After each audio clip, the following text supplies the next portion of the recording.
I want to welcome you all to our session on equity principles for course design and community building. We are thankful to HILT for providing this space and delighted to see you all here. My name is Jennifer Betancourt, and I'm the Director of Educational Policy at the Harvard Chan School of Public Health. And I have the pleasure this morning of facilitating this session with my colleague, Lilu. Lilu, would you like to give a quick introduction? Well, my name is Lilu Barbosa in the Office of Diversity and Inclusion at the Harvard Chan School of Public Health. I'm the Chief Diversity, Inclusion, and Belonging Officer. Lilu is going to provide us with some framing of equity principles and self-reflection. We have two esteemed faculty members here with us today, Monique Jimenez from HMS and the Harvard School of Public Health, and Dan Levy from the Kennedy School, and we'll introduce them a little bit more in a little bit. We're going to watch a quick video on Teachly, which is a platform that Dan created. We'll have a breakout session, so an opportunity to really interact with each other around some kind of big picture questions, and then kind of close out and share some potential action items. We have really done our best to kind of frame this session in a way that provides a snapshot of this work. We could do hours and hours of content around inclusive classrooms and equity, but what we're hoping is that we can give you and leave you with some content and action items that you can put into practice following this session. So our norms for today are, we're hoping that everyone stays engaged and curious. Possible that you may experience some discomfort in thinking about this topic and in thinking about some of the questions and what may come up for you. That you can expect and accept non-disclosure. Again, I think today's session is really the start of a conversation. And we certainly won't have all of the answers and have all of the content today. We ask that there be confidentiality, that what is shared in breakout rooms or what is shared here is kept here in the session, unless there are kind of larger themes that can be shared without breaching confidentiality. All participants should remain muted. Unless it's a time for all of us to participate, and that you use the chat throughout this session for any questions, and we will have someone kind of collecting those questions, and when we open it up at the end, we'd love for anyone to put questions in the chat or unmute and ask. Otherwise, we can ask some of the questions that have been collected throughout the session. I want to pause on this quote here and just reflect kind of as a grounding moment. So the ethos of an equitable and inclusive classroom is simple. Everyone gets to learn. No one has to out themselves. All are welcome. All are supported by the very design of this class. And I think if you had the opportunity to listen to this morning's panel, this is really continuing that conversation around shifting paradigms and mindsets of how we understand the inequalities outside of the classroom and also from within the classroom, and the ways in which we can really think about who we are as educators and who you all are as educators, or those who support educators in our institutions, and think about what we bring to the classroom and how we can find ways and lots of tips and tools to better engage with our students so that it improves learning outcomes and overall the learning experience. So I'm going to kick it over to Lilu so he can frame some of the learning for us. The questions that we want to show on the screen here are drawn from a resource entitled Inclusion by Design, Survey Your Syllabus in Course Design.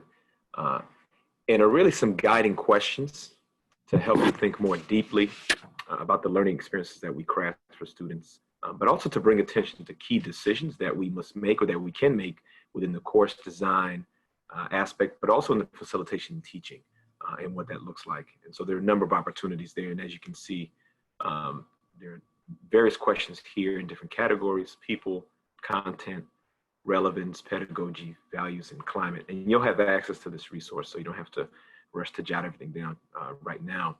But one of the other points we wanted to highlight is just the idea of having a framework to guide your approach can be a helpful tool. Just in our own thinking about our classrooms, the content we expose students to, the way we go about our teaching, and also our thinking and planning in general. And I'll mention two in particular that many have found to be helpful. So one is a culturally responsive pedagogy. So as an approach, and as we think about this fall semester, and how we engage culturally diverse groups of learners in the online platform, this can be a helpful resource. And it's one that really looks at how do we allow a culturally diverse group, communities of color, to fully access the learning experience, and in a way that's affirming to their lived experience, in ways of knowing that are grounded in their own cultural identities and the cultural identity of the learner. And so especially at this moment, as we think about our own community, and there'll be plenty of opportunity during the session for some reflection and examination of the work that we do in our various spaces and spheres of influence, to think about how do we engage with Black, Indigenous students of color and support those from historically underrepresented groups, particularly in this online platform that we're in currently. We also wanted to highlight universal design for learning. And so again, this is an approach that really is thinking about how can we approach our teaching, our course design in a way that increases access to the learning experience in the broadest sense. And so oftentimes when we talk about universal design, a lot of folks, we tend to default to thinking about physical access in a particular space. And so that certainly is a part of it. But this principle at UDL is also applied to the idea of learning, teaching and learning in the classroom. So how do you create a universal design with respect to course content, pedagogy, accessing course materials? And so it's about offering choices to support the learning and get students to where they want to go. And so when you think about how you plan your course, and again, those decisions, what are the things that you can do to eliminate those barriers to inclusion and create more pathways to learning in a way that meets the needs of all students and benefits all students, just purely as a function of a more inclusive course design. And so just a couple quick thoughts before we transition into the panel moderated discussion, just to acknowledge again, there's so much content here. And so we're going to reinforce this message at the end of the session to really follow up on the resources that you see here. There's some information on the back end of the session, and material will be available again. And so we won't touch on all aspects of what it means to create an anti-racist and inclusive classroom environment, but we do want to explore a few possible areas. And so we'll touch on a number of different things. And we hope that at the conclusion of the session today, you will left with some new insights in terms of areas to explore and things that you can apply in your own practice, your own teaching, again, your own sphere of influence. But also, we hope to learn about ourselves through self-reflection and through the conversations that you'll have in the breakout space, and through just ongoing introspection and critical self-reflection around the work that we do currently. And so I'll pass it back to you, Jennifer, to take us into the panel conversation. So we have two esteemed faculty members with us today. We have Monique Jimenez, who's an epidemiologist and assistant professor of medicine and assistant professor in the Department of Epidemiology. This previous spring, she taught two courses, mass incarceration, health in the US, and cardiovascular epidemiology at the School of Public Health. It was the first time, and both courses were incredibly highly rated, but it's the mass incarceration course, which really filled such an important gap. And it just was so well received by our students, both because of the content, but also because of her approach to creating an inclusive learning environment. And we have Dan Levy, who's a senior lecturer in public policy at the Harvard Kennedy School, teaches courses in quantitative methods, policy analysis, and program evaluation. I'm gonna pop their more extensive bios into the chat. What I wanna say about Dan is, I think he's beloved in our institution, university. I had the privilege with others from the School of Public Health to pilot Teachly, which he and Teddy Srovnos co-developed. And it was an incredible experience getting to work with them and also getting to introduce this incredible technology, which he will talk more about, and we will show a brief video about a little bit kind of shortly. So with that, I'm going to jump into the first question, and then Lilu will continue the conversation. The first question, and I'll start with you, Monique, is what lived experiences have informed your philosophy as an educator, and how do you communicate your philosophy throughout the course, your course? Thank you so much for the question, and thank you for having me, and what an amazing space this is. I had a very, as far as the lived experience piece, I had a very non-traditional route to my higher education. I dropped out of high school, came back to higher ed at the community college level, and then slowly worked my way. And I think those experiences have really shaped how I view who could be in the classroom. Those feelings of often feeling like an imposter in the classroom, especially within spaces like at Harvard, helps me to be very critical in how I'm approaching my material so that I can increase accessibility to everyone and not unintentionally alienate students by making them feel like they don't belong. And my philosophy to teaching has really been to decolonize my classroom and to decolonize my science. And I do that initially by thinking about who do we consider to be an expert, and how do we elevate the voices that are often silenced. And then I think because of my lived experience, I understand very often students may feel like they're imposters or feel like they don't belong or feel ashamed of the lived experiences that they have. And so I try to model creating a space that's open by opening up some vulnerability in myself so that I can share that and model that it's a safe place to be our authentic selves. Really appreciate that. Thank you, Monique. Dan, same question for you. Thank you, Jennifer. First of all, it's a pleasure to be here. President Backhouse spoke this morning about the importance of connection. And I have to confess that looking at a Zoom window with a bunch of pictures doesn't feel like we're connecting very much. So I'm gonna take 20 seconds of my 2-minute response to ask you to please put your video if you can. I realize that some of you might want to multitask while you're doing this, and you might not want to do it, but I do hope that we can connect in more ways than. Thank you. That just, those 20 seconds feel like a much more human experience right now. So thank you. I see from Jasha that video is disabled. If you cannot play video, that's fine. But thank you for those of you who can. I don't have sort of a salient lived experience like the one that Monique described, but I do want to tell you a little bit about my philosophy of teaching that I try to communicate in the classroom, which is that fundamentally I believe in the value of every human being. And in the classroom, I want to make sure that every student feels welcome to participate and to contribute. And I make that very, very clear from the beginning. And as we'll see in a few minutes, I try to make efforts to make sure that happens. So that's kind of where I am with respect to that. Thank you for the responses. So I just wanted to follow up with a question here. So you talk about how we can create an environment, make sure that people feel engaged and participate. I have a question for you, Dan. Can you share an example of how to enhance faculty-student engagement and how such practices contribute to a more inclusive classroom? Thank you, Lilu, for that question.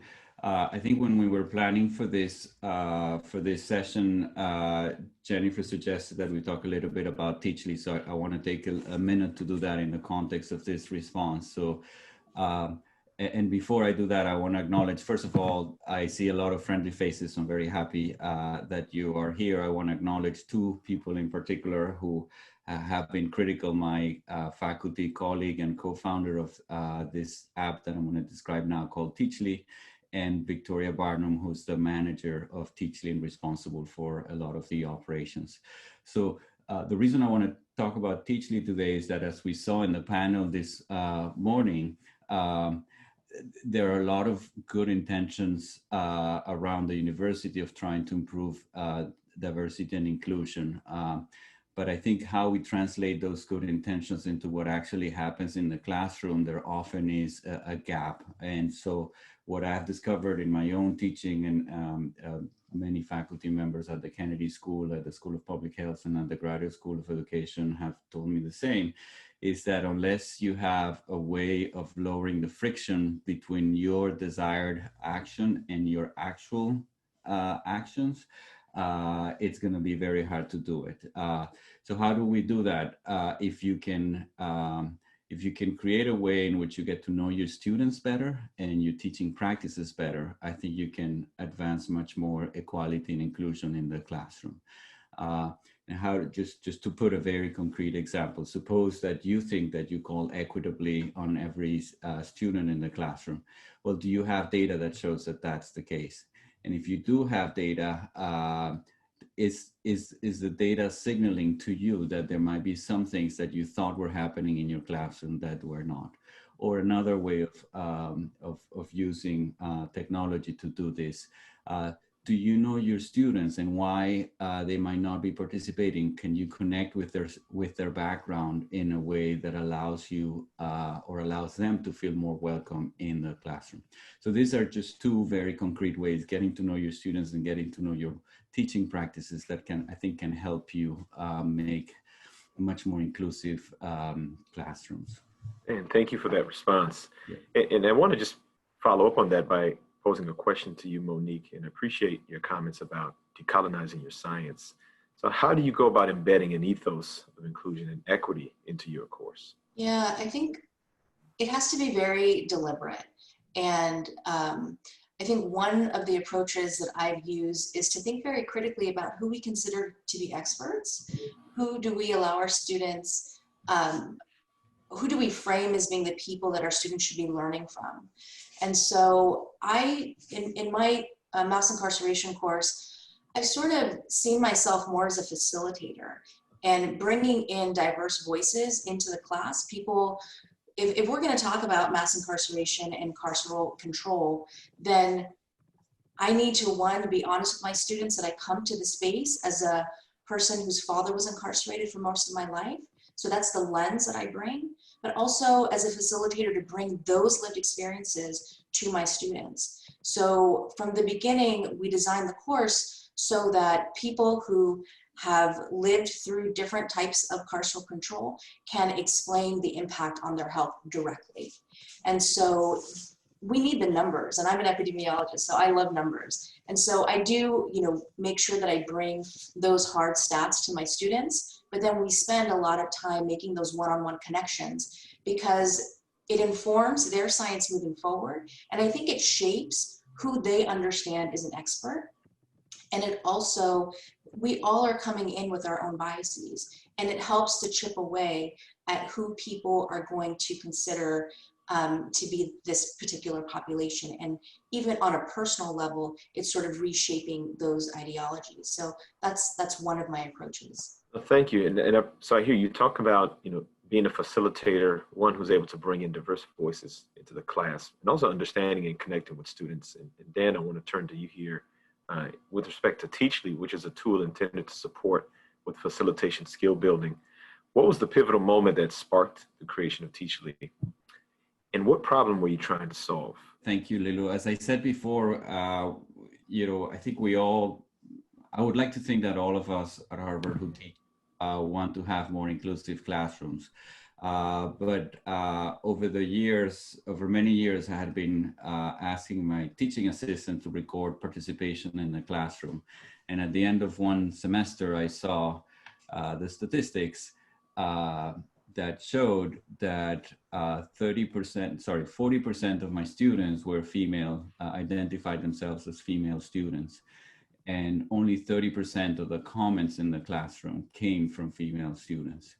And that was a big shock to me, that gap of 10 percentage points. It was a big shock because I thought I was sort of being completely inclusive and equitable in participation in the classroom. And what I realized at that moment is that unless you have data that constantly reminds you and helps you identify what hopefully are some unintended consequences of things that you do that perhaps affect what happens in the classroom, or some things that you don't even do, but affect what happens in the classroom, it's very, very hard to do anything about it. So at that moment, we got together with the team and we created Teachly, which is a tool. It's just a simple app that basically lets you see the participation patterns in the classroom, and it also lets you see the profiles of your students. And with those two things, armed with those two things, I can tell you my own story, but I hope maybe there are other people in the call that can tell their own stories as well. But over the course of 3 years, the participation gap has been completely eliminated, and now the classrooms, female and participate in the same proportion that they are in the classroom.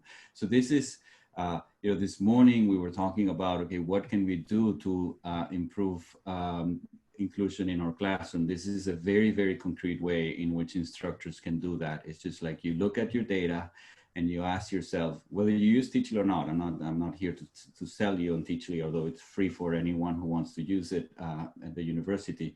But whether you use Teachly or not, have a way of checking your own participation patterns and think about, okay, if I'm not calling on everyone more or less equitable, what is it that I can do to make that happen better? So that's kind of a message to you. Don't trust your gut that you are having an inclusive classroom. Let at least the data verify whether that's actually happening. Well, thank you. I couldn't agree more on this, the idea of self-examination. What are we doing? What could we be doing differently?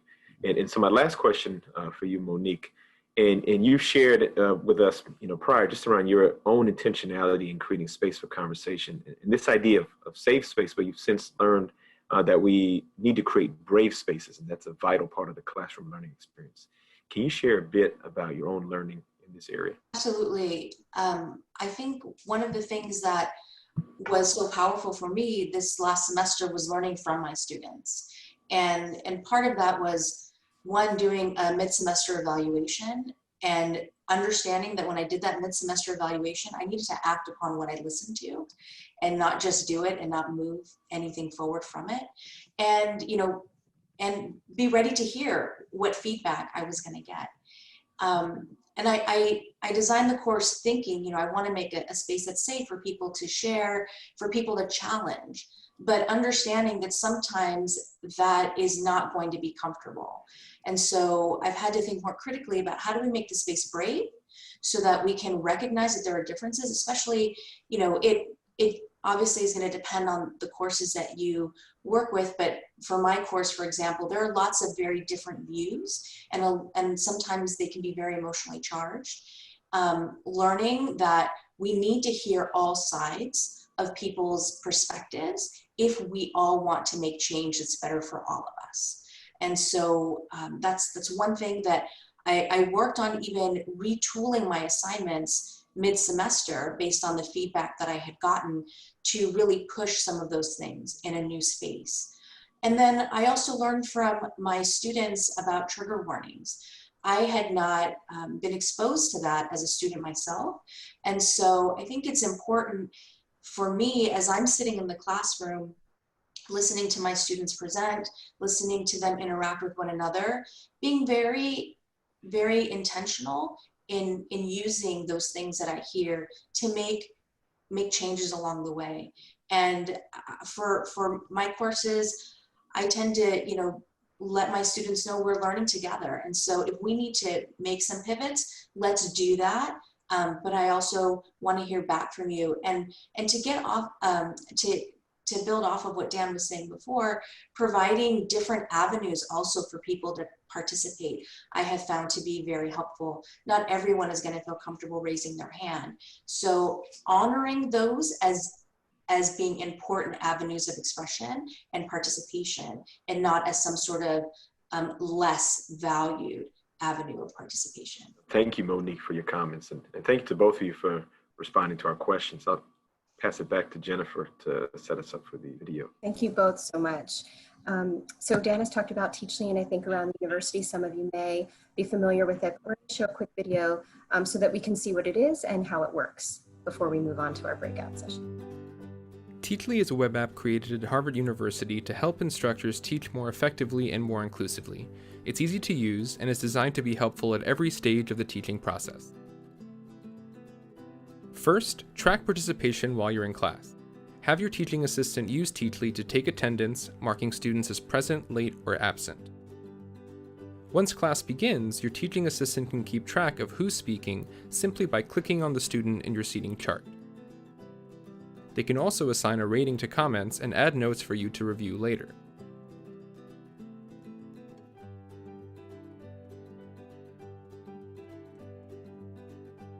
Once class is over, visit the Teachly dashboard to review your data.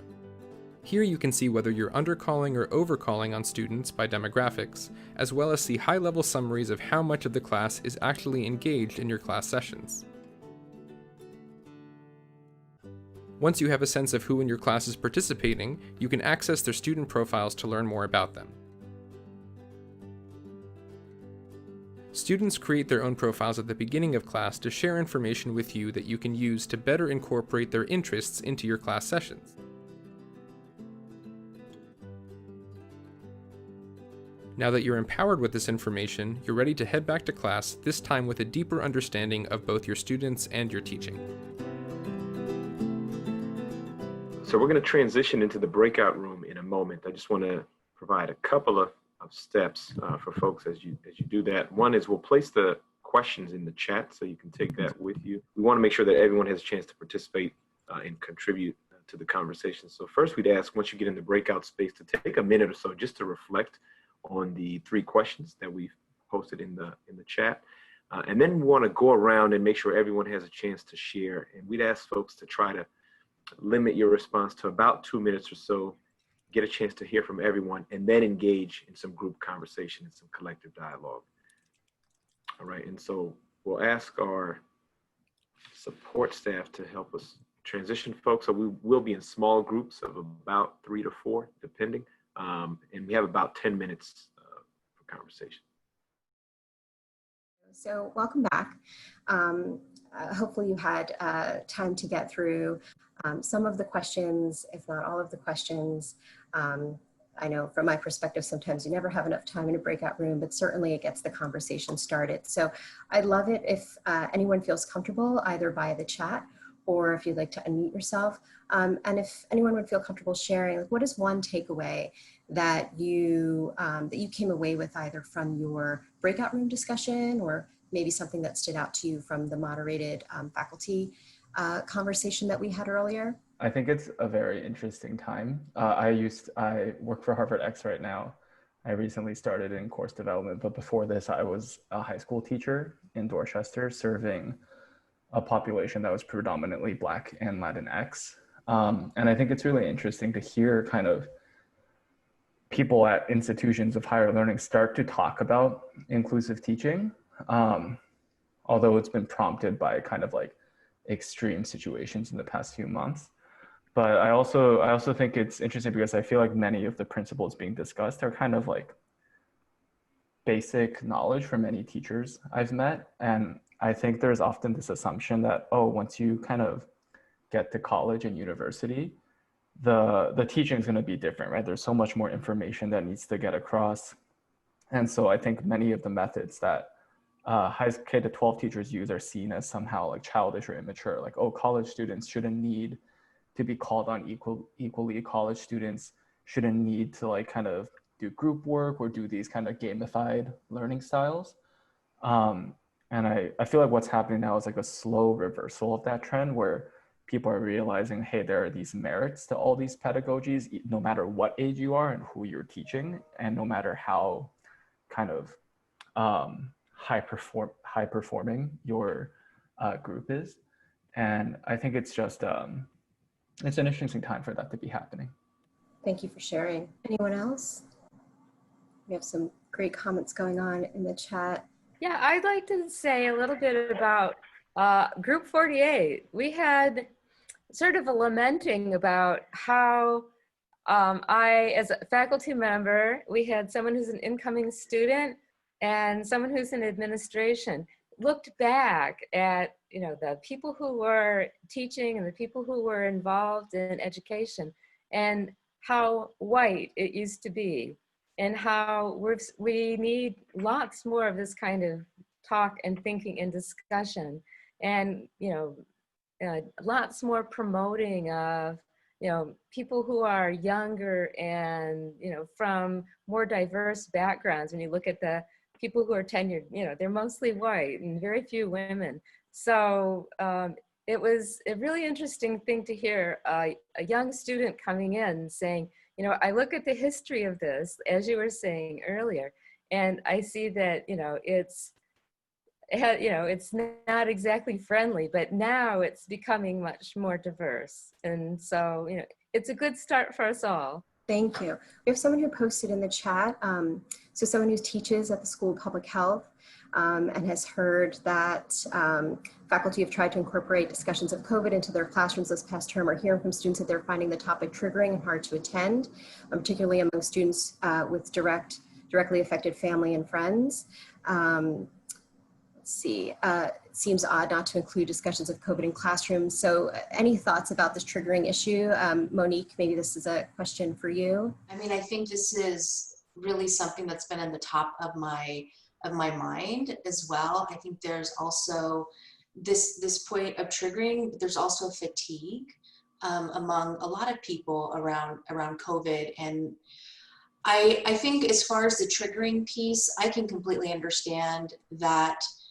And I think one approach that I'm going to be taking this semester is sort of providing an overall trigger warning that, you know, some of these things may be a trigger for somebody. And I want to make sure that people feel comfortable taking the space that they need to take care of themselves.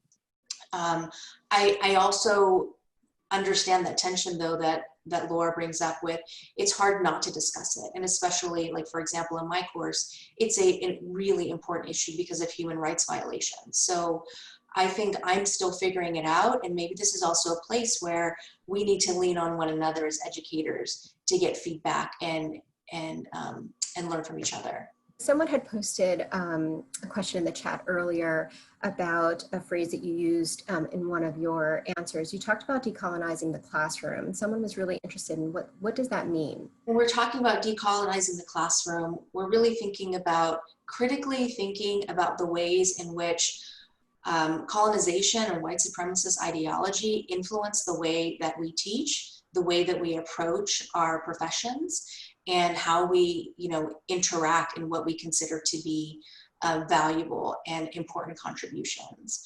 I think it's important to even, you know, I myself as a woman of color, I have been raised, you know, educationally within a colonized system of education.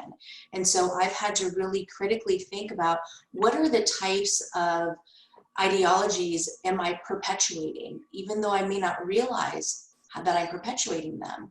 And so really thinking critically and being open to that self-reflection, as I think Jennifer, you and Lilu brought up earlier, that critical self-reflection to say, where is that practice coming from?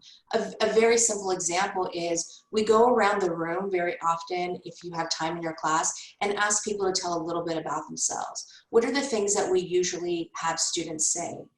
What program they're in, and where they're coming from. And very often that is their pedigree of institutions. And that is coming from a place of colonization. And so I really try to work on asking my students to tell me something personal about themselves or why they want to be in my class. And so that can kind of deconstruct and also create an environment that's more inclusive for our students who may not have that Ivy League pedigree. Thank you so much. Any final takeaways anyone would like to share? One of the things I think about when I try to make sure I incorporate issues that are important, not just to privileged students, but also disenfranchised or marginalized students is, you know, do no harm. At least, at the very, very least, don't engage in some kind of pedagogy that you feel like could actively harm or exacerbate existing inequities. My fear, though, and one of the ways in which I do this is trying to avoid things that could be triggering to students. But my fear is that by doing so, I end up not really addressing topics that are extremely important for fear of them being too triggering to students or something like that. For example, George Floyd or something along those lines. So how do you deal with this tension of wanting to make sure that you are talking about the issues that matter without putting undue burden on students who are more affected by those issues? That's an excellent question. I think that, for example, this has been brought up a lot around conversations around racism, especially at the medical school. And very often we've heard, well, we don't want to re-traumatize our students of color by talking about racism. I can tell you we're talking about racism all day long. We talk about it every day because we're living it. And so I think we need to kind of also think critically about what do maybe I consider to be triggering versus what my students might be considered to be triggering. And in fact, it may actually be healing to be able to have those conversations in an open way. And so I really value the thoughtfulness of thinking about how do we broach these subjects. And maybe one way, and I'm sure there's lots of different ways, is by setting up some ground rules, allowing people the space to step outside if they need to, or take off their video. And I've had to do that myself, especially in these tumultuous times. I've been in sessions where I've had to just turn off my video because I need some time to cry or something, you know, and I think that's okay. And we need to honor that as part of us being human. So having some ground rules that we can all feel comfortable with and normalizing that behavior, I think is really important. Thank you very much. That's a great question, Teddy. And I know that faculty kind of struggle with that, kind of balancing that tension all the time. So really appreciate kind of your insights, Monique, and the ways in which you have found that you can approach those topics while also allowing students the space in your courses. Theodore, something else that I've found useful and like when you're thinking about trigger warnings is that there's just because something could be triggering for somebody doesn't mean it's always triggering for that person. And so what that means is like it's not that we're gonna hide like the content always. I think it means that on a given day, if you know you want to teach something about police brutality or you're going to teach something about the COVID pandemic, it's maybe like that looks like sending out an email the day before to your students and be like, hey, just a heads up, this is something we're doing tomorrow. And that gives them a way to kind of like either prepare or respond to you with concerns, right? And I think that way it's less like, I think something that can happen that is not great is if you don't give that warning and then the next day it happens and then somebody is very upset and they're kind of being outed to the entire class that this is something that's triggering for them. Whereas by giving them that forewarning, you give them the option to kind of like, it's not just about preparation, but if they truly feel like they're not going to be able to do it, they don't have to, they can tell you that in a much more private one-to-one way. Thank you so much. I just wanted to raise another angle that has come up for me a couple of times, which is not things that are triggering, but just conversations that feel exhausting, particularly for people of color who feel like we're having this conversation that we've been having for so many years and it suddenly feels like all these white people just woke up and are having it for the first time and I'm having to have it over and over and over again. And it was just related to what Monique said about like, yes, I'm already talking about this every day. It's already happening with me and to me all the time. But now we're all having this thing of, it's the right thing to do to be constantly addressing it everywhere. And I'm just wondering about is there something we can do to help find the balance between, really trying to dig in and not ignoring it, but not just like being exhausting for people? Yeah, no, I mean, one thing I'll say is, and I think, a lot of what's been said is really important about how we have these conversations. And I think it's important that we role model how to have dialogue on these issues because we're going to encounter them. And there's always a race lens we can take to different situations, different environments. And so even if we're not in the classroom, that we should be thinking about, so what does this mean in the context of my other work? I think it's understanding the needs and have some understanding across difference in the spaces we occupy too. Who are the folks that we work with? Who are our colleagues and peers? What do they think about? What's important to them?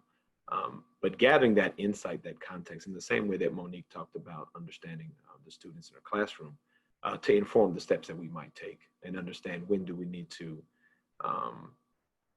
create a platform or create a voice for someone else, or when do we need to initiate conversation or pose a question. I don't know if there's a black and white approach, but I think it's always understanding what is the context and what's critical in that moment and what is your role and how do you show up and how do you need to show up, as a white person in that space or as a person of color who is in the conversation.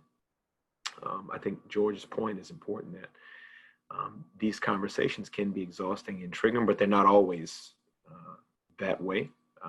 And even within groups, there's diversity in terms of how people are going to understand or experience these conversations. So not all Black folks will experience a race conversation in the same way. So I think having that nuanced understanding is also important in those situations, to give you better insight as to what the situation might call for. I'd also just add to that briefly. I think it's important to be cognizant of the space that you're teaching within. So, you know, I have been in spaces where very often, most spaces that I'm in, I am the only woman of color. And so very often those conversations and everyone's looking at me. And I think, you know, that gets to your question, how do we not put the burden on our students of color to be teaching everyone else?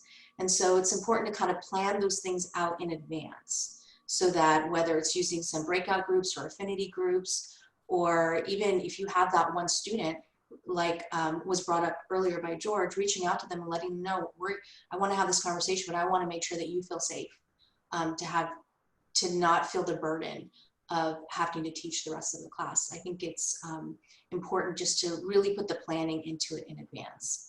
So this is an incredibly rich discussion, and these are the discussions that I think we all need to be having. And I think you talked, Monique, earlier, you raised the point around, you know, having spaces for other faculty, those who support faculty, staff, right? It's important that we continue to engage, seek support from one another, understand the practices that different faculty are using that are successful that we might adopt and or modify.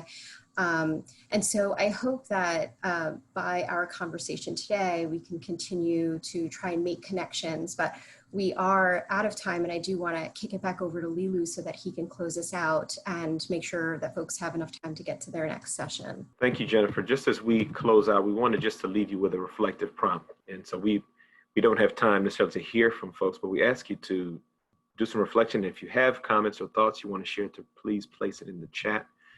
And so what is an aspect of your teaching approach and or course design that you are thinking about re-examining, changing, or enhancing in some way? And so, you know, we're gonna continue to reflect, and if you need to leave, feel free to do so, and leave your thoughts, comments, reflections in the chat for folks to see. And again, just as we close out, I want to say to follow up on the resources that we have here, the Teachly resource.